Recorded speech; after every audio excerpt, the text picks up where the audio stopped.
Sejarah ni sebenarnya apa benda weh? Bosan ke? Best sebenarnya.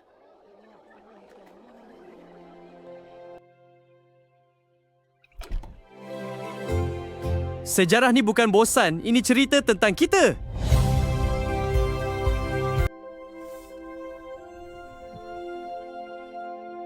Sejarah ialah peristiwa yang berlaku pada masa lalu.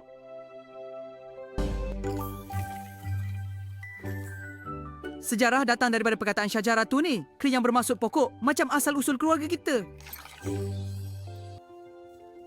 Dalam Kamus Dewan, sejarah ialah asal-usul dan kisah lama tentang keturunan dan peristiwa dulu. Oh, sejarah tu history rupanya. Ya, history ialah cerita tentang apa yang berlaku dulu.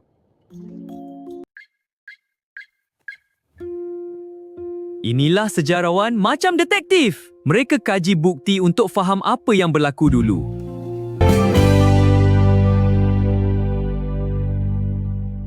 Kalau tak kenal sejarah, kita tak kenal diri kita. Sejarah bukan sekadar cerita. Ini kisah kita.